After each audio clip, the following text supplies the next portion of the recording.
Would you like to connect with Aphrodite? This is part 2 of 26 in my interactive series called Practicing with Energies.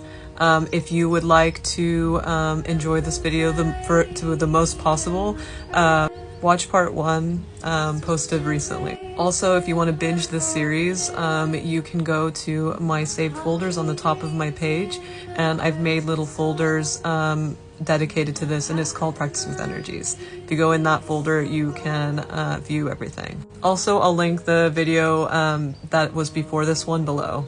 Okay, in the last video we talked about how Aphrodite's role came to be, the depth of basically Aphrodite's energy and the original energies, and now we're going to just talk about connecting with Aphrodite. This is going to be for everyone, so if you want tailored things, building bridges, and you find it difficult trying out on your own, feel free to book a session with me. And I'll show you how to build bridges with Aphrodite and more, whatever you want to build bridges with. Okay, so all the projects that Aphrodite got up to have always included the sharing of tools that help expand and navigate and create with symbol. You can think of the energy that she is bringing to Earth and providing for you as a map and direction to navigate around the sea, which represents the astral that her original energies created and provided for our existence here on Earth. Number 1 tool, love. This isn't the type of love that people usually think about. This is the love of abundant space and inspiration, forming connections. When we find something beautiful or exciting, we are recognizing parts of us, or even finding new compatible energy that we probably would be really good with co-creating with. Number 2, unveiling. Removing BS and obstacles for clarity and harmony in all situations so that we can see the big picture, which is very hard for humans usually. And we're able to dream up possibilities and keep recognizing parts of ourselves in everything so that we can do all kinds of different kinds of expanding. Mirrors. A reminder to keep knowing yourself deeper. This is the universal key to understanding others and the world around you to your best ability. Another thing that's interesting, and not all God job roles do this because it's actually really rare. All the different job roles that are connected to the granddaughter and the grandmother have many animals that they represent. If you're interested in this, we can talk about this more in a session about how beings represent animals and stuff like that. But this is just a mention or a shout out kind of in this video.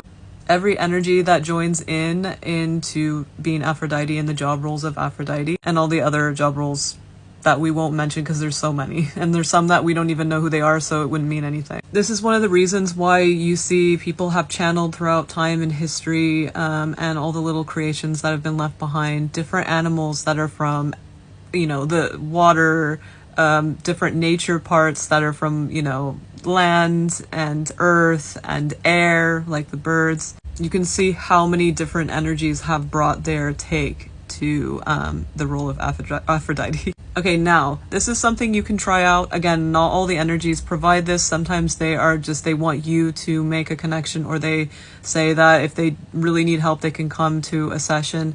But she started talking about this like right away. And it's about crystals. Where my crystal girls at? She says to enhance your research and help with Aphrodite, you can start by researching 2 minerals that represent the grandmother and the granddaughter and what they have provided to the collective. It's a cute symbol thing to help out. So rhodonite is the grandmother's energy and rhodochrosite is the granddaughter's energy.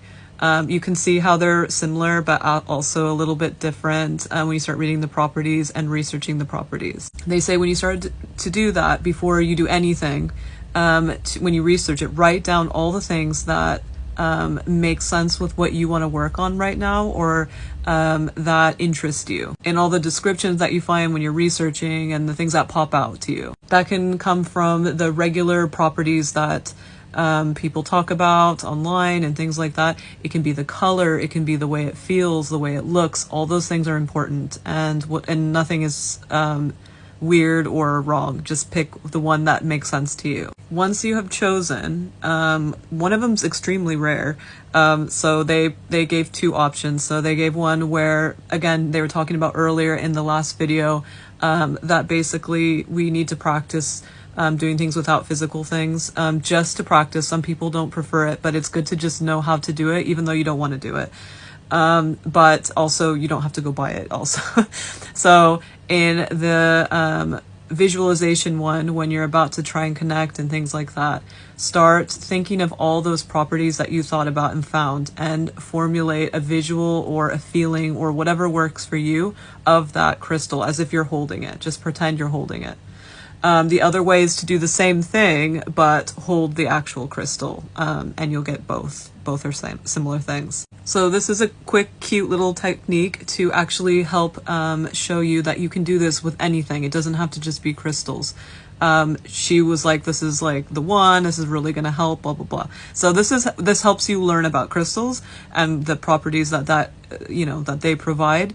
And if you want any more information about crystals or this kind of thing, I do have some classes called lab classes, where everybody brings things in and we talk about how to build bridges to those things and connect with those things and stuff like that. And you get to see everybody else connecting with what they've brought in, and also you get to learn more about what you wanted to, connect with. Each person gets like 30 minutes to connect with it with me, and I can help give some tips. Also, anything I talk about we can do in a session, and those are also great too, but that's a one-on-one with me, so it's a little bit different atmosphere than in a group, because then it's just you and me. But both are great. Even you can do both. There's all kinds of different things available. Have a look in my link in bio. I've updated my website as well. She wanted me to mention that also I have artworks and prints section, where every section I have on my website does have things that are channeled and activation, and kind of like this crystal thing we're talking about, but in the form of clothes and prints and accessories and things like that. And they work the same, so they give you those properties. I am changing my website from another website, so the descriptions are not fully done yet, and the descriptions are extremely important. Don't worry about it, because it might be a cute surprise. If you do order something, I send it in the mail. At the moment, everything is free shipping except for the socks, the astrology socks, but everything else is free shipping. But anyway, have a look, and you might think it's fun. I also, in portfolio section, not just the shop section, the portfolio section, there is all these photo shoots that I did that had stories and things like that have to do with them as well. So yeah, have a look at that. It might be fun, because it's kind of similar to this idea of crystals and stuff like that. So anyway, yeah, if you enjoyed this, and you don't know about our lives, we have lives every single day of the week, like the weekdays, unless there's a live class. That's just going to be a live class, and you'll know, because I'll do a video ahead of time. Feel free to come in and come say hi. We're a little community asking questions, learning how to ask questions, and all the topics, even just like these videos I'm doing, they are supposed to explore exciting new topics that you can take into meditation or look into. And then if you want more information about it, I also can provide sessions in the classes, and also my Patreon. My Patreon's kind of like a little encyclopedia that you can always refer to, and it's like a community encyclopedia. So have a look at that, all those things. There's a lot of stuff to look at. And the next thing is going to be about, I think, source, I think is the next one.